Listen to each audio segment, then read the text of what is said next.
Hello everybody, welcome back for another video. Hope you're all doing well and that you're all having a great day to start things off. A pair of state lawmakers and a Cornell Law School professor are teaming up to push a proposal that would establish a statewide public alternative to banking in New York, as well as a state digital currency nationwide. More than 14 million American adults did not have bank accounts in 2017, according to data from the U.S. government's Federal Deposit Insurance Corporation. I'm pretty sure it's actually a lot higher than 14 million. The reasons vary, ranging from personal choice to a host of prohibitive factors like lack of personal identification and unemployment, or lack of an ability to afford minimum balances and or transport to banks during working hours. Robert Hockett, who joined Cornell's law facility in 2004, has created a proposal on the topic of creating a state payment platform and currency in New York that aims to alleviate economic issues for individuals and small businesses without bank accounts. The professor was commissioned by State Assemblyman Ron Kim from Queens. This is actually something that has happened before in other countries. This has actually happened before in London. If I'm not mistaken, it happened in Brixton in South London. I want to say it was called Brixton Bucks. I can't remember what it was called. I saw them and used them sometime before. The entire idea was to have a currency within your own community kind of thing. The idea was that you'd be able to use this within a certain economy and you'd be able to keep money in that economy as well, as opposed to it flowing out to other places. That was the original idea for it. And when I actually used it and then read about it, what it was for, because the money looked different than the normal pound. Anyway, so I guess this is somewhere along the same exact line of the proposal. The payment system and currency would also be used to provide monetary assistance for workers who are historically underpaid. So far, Kim has introduced a bill in the New York State Assembly that would establish the Empire State's new system, dubbed the New York Inclusive Value Ledger. It was referred to the Assembly's Committee on Banks.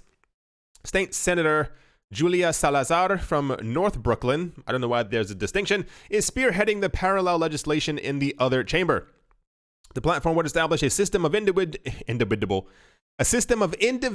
digital wallets linked to a master account, according to the draft law, and would establish or eventually facilitate everyday transactions. So this was, you know how usually we get news that's kind of like all over the place. This was in a couple of spots.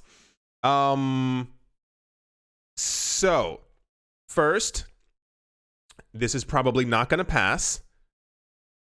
If you don't know why, look at the bit license. I once was a believer in the idea that if it's in New York, it has to be quick, it has to be cool, it has to be fast, especially when it comes to finance. The world leader in finance, things have to be amazingly fast, and transparent isn't the word that I'm looking for. It just has to be quick. No, that's not how things or money work in New York. I've heard from many people who live in New York and many people who have told me the situation about the economy in New York. That's not how things go. So, the second part is that, greed. I don't know if you know or realize what I was talking about as I was reading through it. It appears that this is supposed to be a proposal to kind of push banks out of the way to allow other people to have an alternative to being able to use banks, and or I guess helping people who don't normally have access to banking systems. People don't have access to banking systems now because banks hate poor people. I didn't mean to be so blunt by saying that, but that's just how it works. You may realize in certain areas around the world that are underprivileged, I don't think that's the saying for it, who simply don't have as much money as their neighbors about 15 blocks away.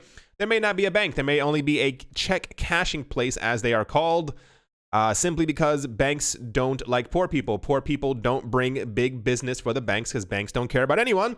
So this is what ends up happening. So this proposal is actually kind of great. I don't agree with the entire master account because that's another just centralized point of view. But I mean, for people who are already in economics who may not be in the decentralized world, this may be a great alternative for them. If they see no other way out, if they're not into the cryptocurrency space like we are, they may not really see that there are other ways out of the hole. The entire point being, this is another situation First of all, like I said, this is great. The proposal itself is wonderful. I like the idea of getting people who are not in the current financial system having a way to kind of get their foot through the door, having a bank account for them, their friends, their family, whatever the actual case might be, to be able to make their lives a bit easier, because there's still, I watched something, it had to be about a year ago, and I was shocked about how many people in the state still put their money under their beds, in the backyard. That's not even a joke. People hide it around their house simply because they're either afraid of banks, they don't have access to banks, or whatever the case might be.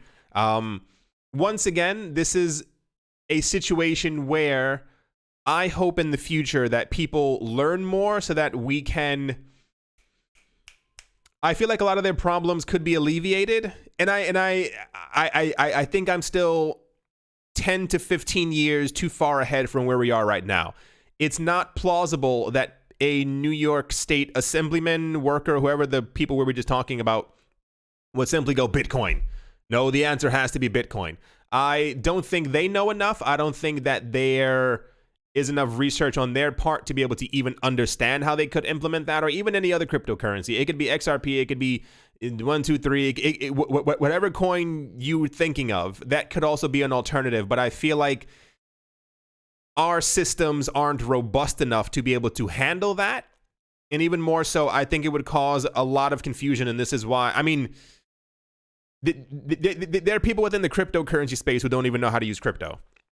There are people, I've seen some interesting things of people asking other people in the comment section, hey, I have this coin, how do I transfer it? And it's like, you might want to learn how to transfer your money before a bull run, or after or during a bull run, so you can make some money. Anyway, it's a good proposal. I don't think we will be seeing a New York State coin anytime soon, but it will be, moments like this will be interesting to look back on in 10 years to kind of say, that was proposed, this is what's going on right now in the year 2030.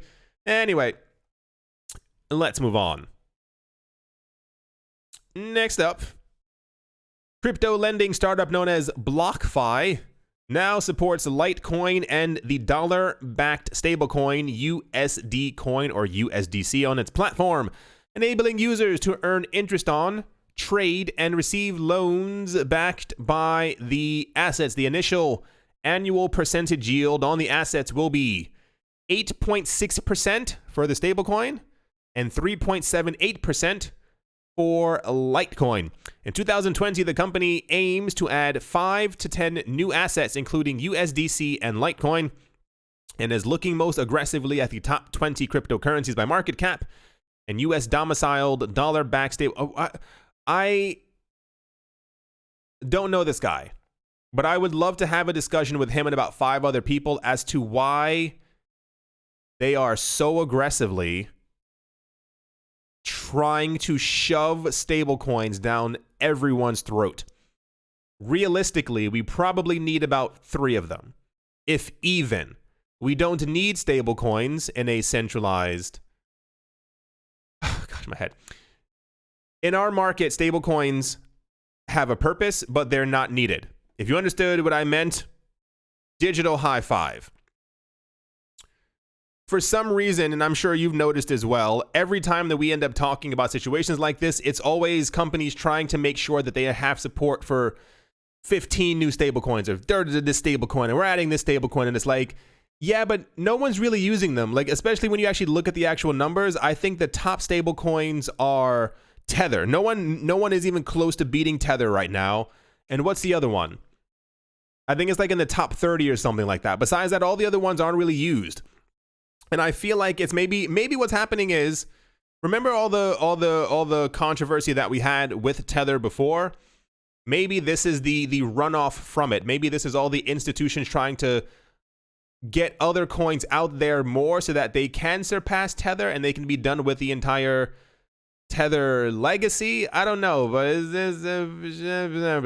the company already supported Litecoin as collateral for loans and approved of the currency's liquidity, volatility, and overall track record. BlockFi also plans to develop a mobile app, of course, and the ability to send fiat wire transfers in the first quarter of this year. In quarter 2 of 2020, It will offer automated clearinghouse payment capabilities, and in the second half of this year, BlockFi plans to launch a credit card that offers rewards in Bitcoin.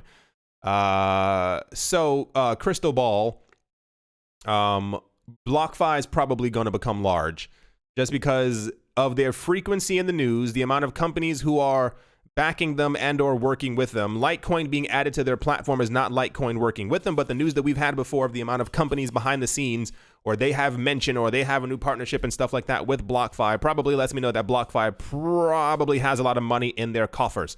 The point being on the wall is that Litecoin is now on here as well. I forgot the other, does it even say it here? Nope.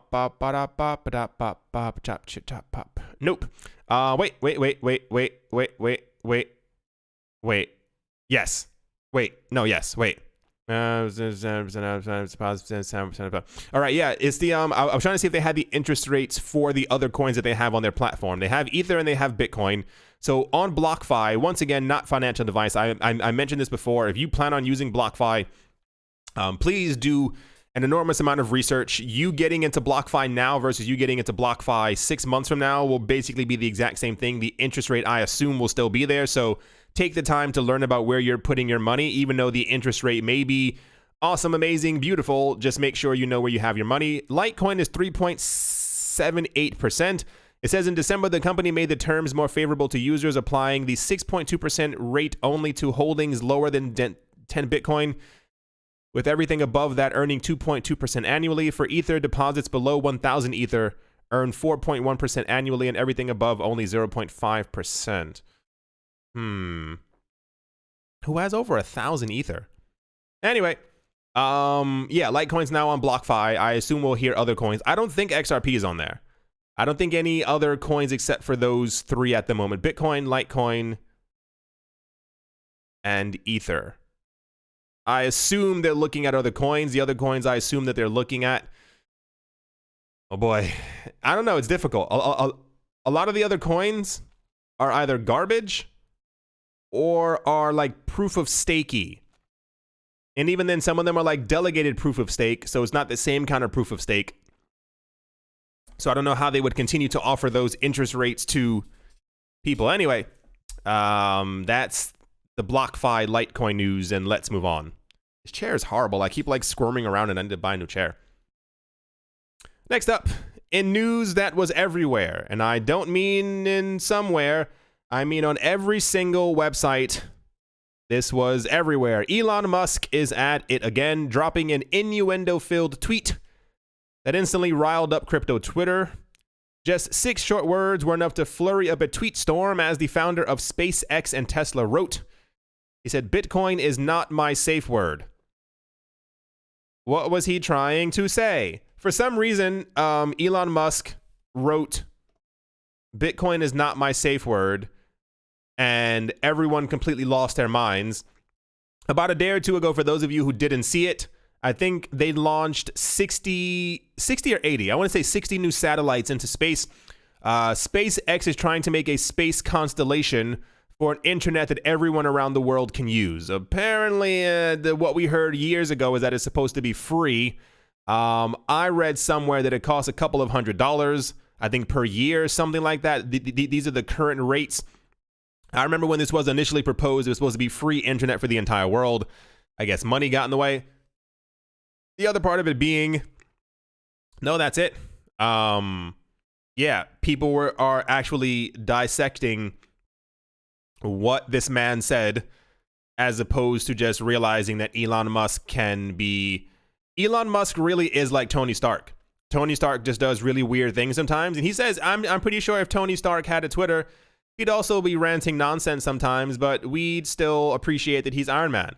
And yeah, like I said, this was everywhere. I think people right here, for those of you not looking at the screen, I think people are going off of stuff like this. It says in a podcast interview with ARK or ARK Invest on the 19th of February of last year, obviously, Musk said that Bitcoin structure was quite brilliant. He said paper money is going away and crypto is a far better way to transfer value than a piece of paper, that's for sure. I don't think anytime in the near future Elon Musk is going to announce that Bitcoin is going to be on SpaceX, that he's sending Bitcoin into space, that Bitcoin is going to be integrated into Teslas.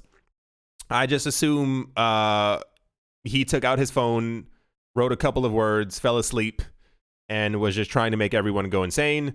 Well, it worked. This news was everywhere, but that's the Elon Musk Bitcoin tweet news for you today. Next up, BlockOne's, sorry for screaming. BlockOne's social media app known as Voice has hired Forbes' global chief digital officer Salah Zalatimo as its chief executive officer. The firm also revealed that Voice is expected to launch a public beta on the 14th of February. The social media app Voice is built on EOS's blockchain, and the company behind EOS, BlockOne, spent $30 million to buy the platform's domain name. My goodness. The company first revealed its social media app back in June of 2019. Oh, yeah, that was... remember that? I remember. Why? Can anyone tell me why this moment was significant? And I'll give you 3 seconds. 3. No one probably got it. The time, if I'm not mistaken, EOS announced their Voice platform, social media, blah, blah, blah, amazing, awesome. Everyone was like, woo, Voice. And like, I think a day or two later, that's when Facebook announced Libra. And they took away any spotlight that EOS could have possibly had from Voice. Like, since then, like, we've barely spoken about Voice. I think we would have been speaking about it a lot more if Facebook really came in randomly and was like, yeah, we're going to make a crypto. And everyone lost their minds. Zalatimo joined Forbes back in 2015 after Forbes had hired Salah's virtual photo sharing startup Camerama.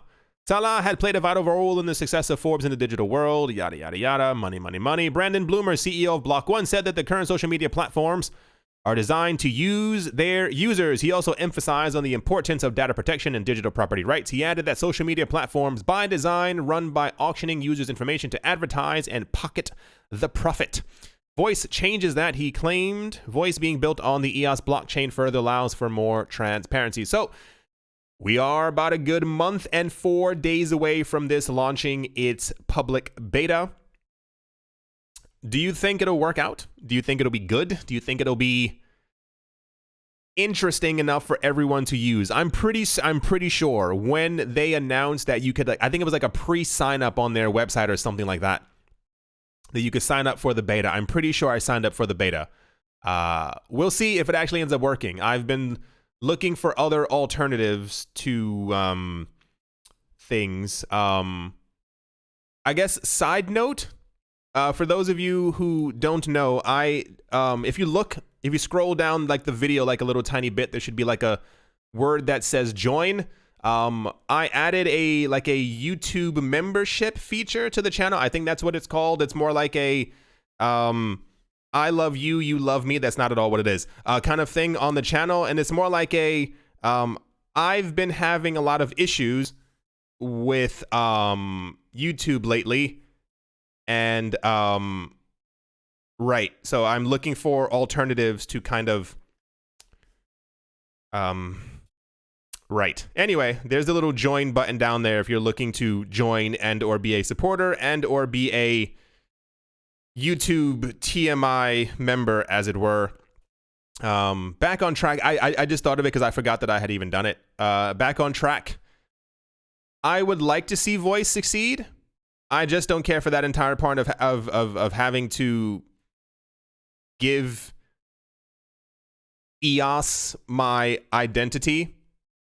That's the kind of the part that really shakes me off of it, but not too far away from it launching. And once again, this was also major news. I guess it's because one of the heads of Forbes is now the CEO of Voice. So this tells me that there's money behind this. There's interest from big players. And this could potentially do very well if that money is what I think it is. Like a Forbes executives as the CEO of an EOS blockchain means that they've been in contact for quite a bit of time. I'm pretty sure they didn't send this person a letter and was like, hey, you wanna run our company? And they're like, I'm not doing anything else. I'm just on my boat. And so, you kind of, anyway. Right. Voice is about a month away. Let's see how it does. Next up, Malta-based cryptocurrency exchange Binance has added a flurry of new fiat funding options since last year, or since New Year's, including faster payments for UK pound-bearing customers. The company announced on Wednesday that the addition comes via a new partnership with fiat to crypto payments provider Banxa, Banxa, which allows the firm to offer Australian dollars and euro purchases directly from Binance's website. The firm notes that the euro option is available to selected European countries initially. The announcement comes just a day after the exchange said it was supporting deposits in Thai baht via a partnership with API solutions provider Santang Corp, as well as fiat gateways for Polish zloty and Swedish krona. All told, the firm's fiat payment option is now 21 countries after a shift away from the purely crypto-to-crypto trading. Yeah, we had some news about this a couple days ago. He said, yeah, there we go. He said he plans on supporting 180 fiat currencies during 2020. We have 21 right now. That's a lot more currencies he has to add on. But I guess the main news is that there are now instant UK pound payments to Binance if you're trying to buy crypto, which I guess is nice. I'm not sure how they actually initiate the instant payments, but if you're using the UK pound and have been looking for instant payments on Binance to buy crypto, well, there you go. It's your lucky day.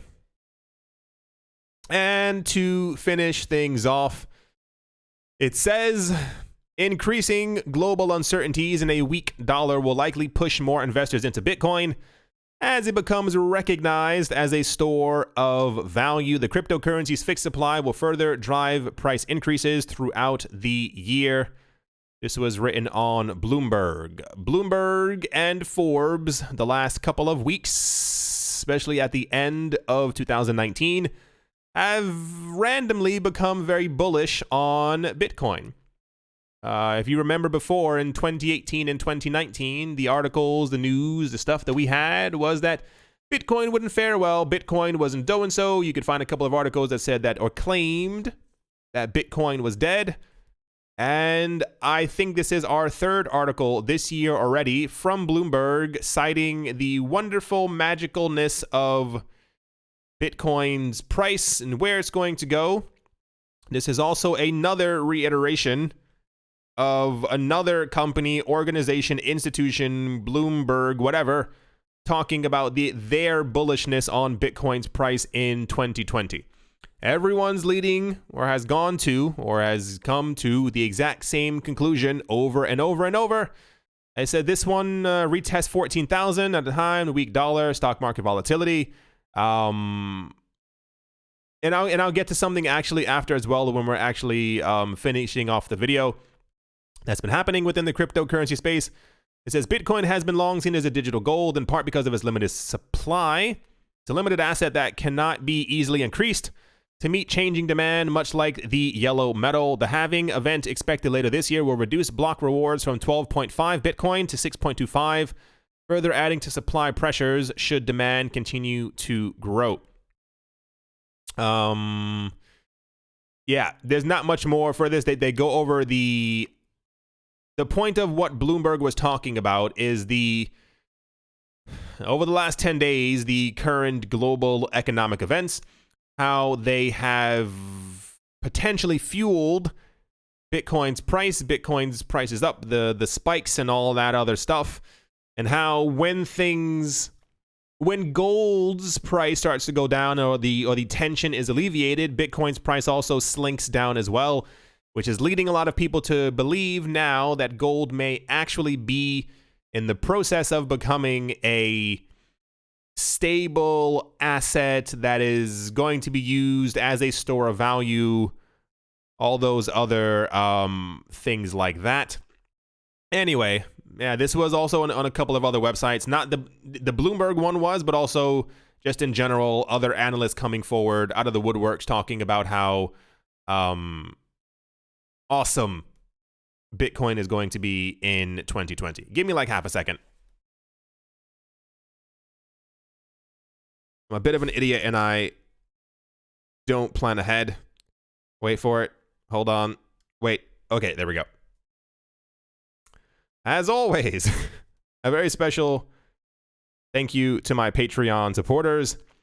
They are, I hope I'm saying this correct, Tigara Makonisa, Bake Me a Cake, ARF17, no, ARFmedic17, I was looking at the number first, ARFmedic17, Anytime Fitness, Monk's Corner Staff, Bodie Mick Boatface, Yes to Crypto, Miller Hitch Test Every Day and Kyle Skips Leg Day, Minting Coins, Jeremy Fox, Jim Gardner, Anthony Charles, Nick Mangialavori, Paxis, Crypto Beer Shipmate, Vlad the Impaler, Richie Rich III, Nick Kanaya, Setsuna Damien, Nicholas Renert, One Piece, One Love, Crypto Artist, Coldy 3D, Milweezy, Adobo, Bankroll Network, Crypto Joe, 242 to the World, Wise Night Owl, Jared Schneider, Brady Niels, Master Ventures in Thailand, Mohammed Maroni, Adam Graysick, Todd Mullis, Barebones Mining, a Bibliophobia, The Animal Reader, John Sarson, Mr. Pickles, Nostromo, and Professor Wally from Gunbot University. Thank you all very, very much for your support at the moment. Some of the prices are in red. All the major coins are kind of in red. Bitcoin is currently down by 2.12%. It is currently at 7,720 US dollars. We are down from the 7,900 that we saw yesterday. It could very well be a combination of the, what's it called? The easing, I don't know about that, the easing in global tension, and therefore this is why Bitcoin's price has slunk down a little bit. I actually myself believe, especially if you've been paying attention for the last couple of weeks, the price action that we've been seeing in the cryptocurrency market, especially the Bitcoin price, has been a mimic, once again, of other days. And I mean other days before 2018 and 2019, Bitcoin's price was always incredibly volatile. Maybe not as volatile as it is right now, i.e. the 13, 14, 28, 29% ups and downs that we used to have long ago. But a lot of traders are interested in crypto Bitcoin a lot more when this volatility happens. If you make a 1% successful trade back and forth on $100,000, you've made a lot of money. If you can do that 6 times during the day while you are paying for dinner when you go out to see your friends. So I think a lot of these movements are, I think these movements are actually organic. The other stuff that we saw before when Bitcoin's price was going down by 12% and then like 8 hours later it was back where it was before, I think these were people trying to push the price down. I think a lot of the movements that we see now are more realistic to exactly where Bitcoin should be going, like these normal movements up and down. There hasn't been good news either here nor there, or negative news for that matter as well, as to if Bitcoin is doing horribly, Bitcoin is doing so, and so that would cause Bitcoin to go down. The news that we've mainly had about Bitcoin is usually this year thus far, it's still a brand new year, has been about price predictions and how well people think Bitcoin is going to do this year. And I think that might have also been a part of the reason why Bitcoin's price was doing relatively well as we saw the year starting. Some of the coins keep trying to hit into the green. I assume that Bitcoin is trying to recover a tiny bit. I assume that there are people who are trying to push the price a bit higher. I think we're going to have a, should I say very or fairly? I'm going to say very difficult time pushing above 9,000 US dollars. There are a lot of psychological barriers that aren't really psychological barriers. They're put there by other people who are trying to accumulate. There are a lot of people who are trying to make sure that Bitcoin's price does not go up until they have as much Bitcoin as they want, and is usually all of it. If you want a real number, have you ever seen the documentaries before where they talk about people with wealth and how much wealth they have and how rich you are? There was one that came out years ago, many years ago. And they were asking this guy, they were like, how much money do you have? During the documentary. And I think he was worth several hundreds of millions of dollars. And they were like, if you could have all the money in the world, would you? He was like, absolutely. So they're trying to accumulate as fast as they possibly can against other people who are also trying to accumulate. So don't ever be fooled. While these people are already rich, they want to be richer, and they're trying to do what they can to make sure that before Bitcoin's price goes up, that they also accumulate a lot more. And pretty much that being said, if we end up getting close to a $9,000 or $10,000 Bitcoin, people are going to try. A lot of you don't remember this, and if you were trading around that time, or if you were looking at charts in 2017, I used to love looking at charts. I don't know what it was. I used to just love looking at the actual action. I remember XRP was half a cent for about a good 4 or 5 months out of the year. We got to a certain point where XRP, I think, hit around 5 cents, 15 cents, around 35 cents. You could see, as people were actively buying during the course of the day, huge sell orders. People were selling off 400,000 or 500,000 XRP at one go, trying to drop the price down. But it would start here, it would go here. People would try and drop the price down, and like seconds later, it would shoot back up because people just continued buying that amount that was actually being sold. By the time XRP was around 94, 95 cents, I remember, I think I was watching other YouTube channels. I was looking at charts at the exact same time to see if it would actually pass by $1. We got to 99 cents per XRP, and I think there was a sell order. I forgot which website I was looking at. There was a sell order for, I think, 5 million XRP or something like that, and the price went to like 86 cents, and everyone was like, what the heck is going on? About a good hour later, we were at $1.03. It had popped itself back up. There are people actively trying to make sure that prices remain low. If prices remain low, they can continue to accumulate before we have these big upswings. Because I mean, if you go from a world where XRP is worth half a cent to the end of the year where it was worth $3.60, you make an enormous amount of money regardless of how much XRP you have, especially if you end up having millions. So the same exact thing holds true for Bitcoin. We're entering this world, this space, this something, words, where people are talking about a $50,000, $100,000, $200,000 Bitcoin. And Bitcoin is currently at 7,700. If you have 10 Bitcoin and Bitcoin hits 200,000, well, you are a multimillionaire just from having held on to digital currency that's sitting in a wallet on a screen somewhere. So this is kind of the psychology. The markets will move, but just understand that there are people behind the scenes. I don't think there are as many nefarious people in the market anymore, as far as like they're actively trying to destroy Bitcoin. I think that they also have probably come to the conclusion that they can also make tons of money off of it, but any movement upward will what I've seen happen before is, if people hate something and they hold a tiny portion of it and they end up making money off of it, their mindset changes rapidly and they end up rooting for it as well. I'm trying not to get into it too much, but you kind of get what I'm saying. So we'll see. Today is Friday. Happy Friday, everybody. Didn't even realize it was Friday. We'll see by the end of the weekend where we're going to end up going. I expected a bit of a pullback. I also expected us to stay above around 8,200. See if we can get there in the next couple of days. I hope you all enjoyed.